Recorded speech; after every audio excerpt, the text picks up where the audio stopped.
बेटी मंडप के बिचवा, बेटी मंडप के बिचवा, अपने पापा से डाली पुकारी। बेटी मंडप के बिचवा, अपने पापा से डाली पुकारी। बेटी मंडप के बिचवा, कि पापा निर्मोहिया हो, कि आजू दिनमा दिहला बिसरा। कि पापा निर्मोहिया हो, आजू के दिनमा दिहला हमके बिसरा।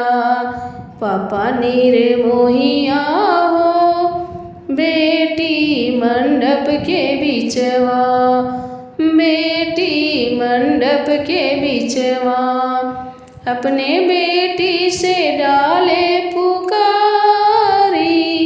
बेटी मंडप के बिचवा, कि बेटी अभागिनी हो, आजू के दिनमा दिहलू हमके बिसरा।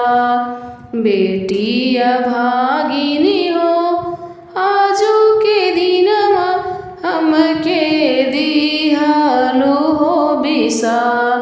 कि बेटी अभागिनी हो, बेटी मंडप के बिचवा, बेटी मंडप के बिचवा, अपने चाचा से डाली पुकारी।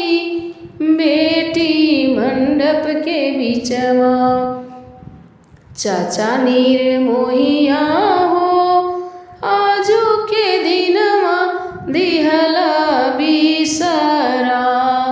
चाचा निर्मोहिया हो, बेटी मंडप के बिचवा, बेटी मंडप के बिचवा, बेटी मंडप के बिचवा, अपने चाचा से डाली पुकारी।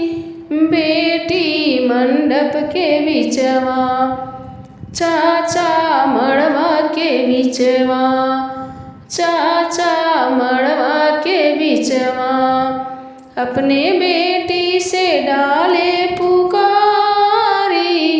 चाचा मंडप के बिचवा, कि बेटी अभागिनी हो, आजू के दिनमा दिहलू हमके बिसरा।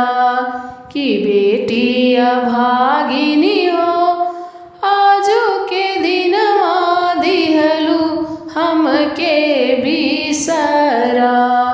कि बेटी अभागिनी हो, बेटी मंडप के बिचवा, बेटी मंडप के बिचवा, अपने भैया से डाली पुकारी।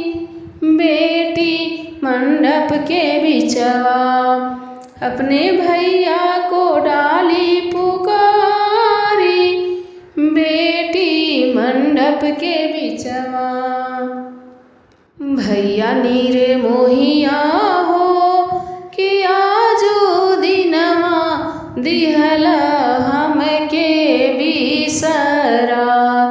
भैया निर्मोहिया हो, आजू के दिनमा हमके दिहला बिसरा। भैया निर्मोहिया हो, बेटी मंडप के बिचवा, बेटी मंडप के बिचवा, अपने पापा से डाली पुकारी। बेटी मंडप के बिचवा।